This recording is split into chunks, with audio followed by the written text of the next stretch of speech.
বিজয় উল্লাসে সামিল হয়েছে এখন বিজেপি কর্মী সমর্থকরা। অবশ্য প্রসঙ্গ হচ্ছে বিহার রাজ্যের নির্বাচন এবং তার ফলাফলে বিজেপি দলের নেতৃত্বাধীন এনডিএ জোটের অভাবনীয় সাফল্য। এর পরিপ্রেক্ষিতে দেশ জুড়ে বিজেপি কর্মীরা এখন সামিল হয়েছে বিজয় উল্লাসে। পাশাপাশি অভাবনীয় সাফল্যের পরিপ্রেক্ষিতে বিজেপি দলের কেন্দ্রীয় নেতৃত্ব এবং দেশের প্রধানমন্ত্রীর প্রতি অভিনন্দন জানিয়ে বিভিন্ন জায়গায় বিজয় মিছিল তথা র্যালি সংঘটিত হচ্ছে।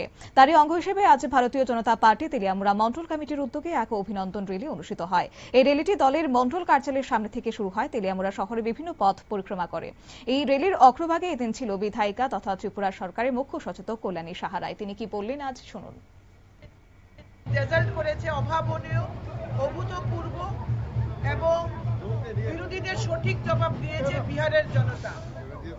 আজকে তারই অঙ্গ হিসাবে এই বিজয়কে আমরা মানুষের কাছে নিয়ে যাওয়ার জন্য এবং মোদিজির প্রতি, দেশের মাননীয় প্রধানমন্ত্রী নরেন্দ্র মোদীর প্রতি এবং আমাদের দলের যিনি আমাদের সভাপতি, কেন্দ্রীয় সভাপতি জেপি নাড্ডাজি, অমিত ভাই সাহাজি আমাদের স্বরাষ্ট্রমন্ত্রী, তার যে সুদক্ষ সংগঠনের প্রতি, তার যে সুদক্ষতা রয়েছে সংগঠনের প্রতি, এই সমগ্র বিষয় নিয়ে আমরা আজকে কেন্দ্রীয় নেতৃত্বকে, মাননীয় প্রধানমন্ত্রীকে আমরা অভিনন্দন জানাচ্ছি এবং বিহারের জনতাকে আমরা কৃতজ্ঞতা জ্ঞাপন করছি, অভিনন্দন জানাচ্ছি।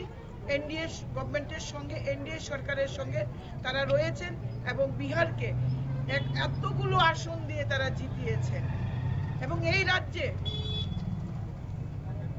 যারা জনবর্জিত যে দল রয়েছে কমিউনিস্ট পার্টি, তাদেরকে মুখ্যম জবাব দিয়েছে বিহারের জনতা। আজকে আপনারা দেখবেন বিহারে কমিউনিস্ট পার্টি কি রেজাল্ট করেছে। তারা যে সর্বভারতীয় ক্ষেত্রে মানুষ যে কমিউনিস্ট পার্টিকে ছুঁড়ে ফেলে দিয়েছে, যদি তারা বুঝতে পারেন বুঝবেন, না হলে আগামী দিনে 2028-এ আমরা এমন জবাব তাদেরকে দেব।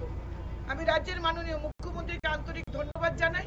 তিনিও বিহারের নির্বাচনে গিয়ে বিহারের জনতাকে তিনি সম্বোধন করেছেন এবং তিনি এসে যে রিপোর্ট দিয়েছিলেন যে এবার বিহারে বহু মত নিয়ে, বিপুল আসন নিয়ে আমরা সরকারে আসছি এবং মানুষ আমাদের সাথে রয়েছে। এই রাজ্যেও মানুষ প্রত্যেকটি নির্বাচনে ভারতীয় জনতা পার্টির সঙ্গে রয়েছে এবং আমরা বারবারই, যদিও আমাদের জোট সঙ্গী রয়েছে, কিন্তু বারবারই আমরা একক সংখ্যাগরিষ্ঠতা নিয়েই সরকার করেছি। এই জন্য আজকে তেলিয়ামুড়া মন্ডলের প্রাঙ্গণ থেকে আমরা সমস্ত ভারতীয় জনতা পার্টির নিষ্ঠাবান কার্যকর্তা আমরা এই সুবিশাল আমরা র্যালি করছি, সুসজ্জিত র্যালি করছি এবং আন্তরিকভাবে দেশের প্রধানমন্ত্রী নরেন্দ্র মোদীকে ধন্যবাদ জানাই এবং দেশের স্বরাষ্ট্রমন্ত্রী অমিত ভাই সহ আমাদের কেন্দ্রীয় স্বরাষ্ট্রমন্ত্রীকে আমাদের আন্তরিকভাবে কৃতজ্ঞতা, অভিনন্দন, শুভেচ্ছা, সঙ্গে নীতিশজিকেও, যিনি এতদিনে প্রমাণ করেছেন তাকে হারানোর শক্তি আর কোনো রাজনৈতিক দলের নেই। বিধায়িকা কল্যাণী সাহা রায়ের বক্তব্য আপনারা শুনলেন এবং এই জয়ের ফলে কার্যত বিজেপি দলের শীর্ষ নেতৃত্ব এবং প্রধানমন্ত্রীকে এদিন অভিনন্দন জ্ঞাপন করেছেন এই র্যালি থেকে। পাশাপাশি লক্ষ্য হচ্ছে ত্রিপুরা রাজ্যের 2028 সালের নির্বাচন এবং সেই নির্বাচনেও বিরোধীদের যোগ্য জবাব দেবে। একইভাবে বিহারে যে কায়দায়, যে ধাঁচে জবাব দেওয়া হয়েছে সেই জবাব ত্রিপুরা রাজ্য দেবে বলে এদিন দাবি করেছেন বিধায়িকা কল্যাণী সাহা রায়। নিয়ে ছোট্ট একটি বিজ্ঞাপন বিরতির সঙ্গে থাকুন।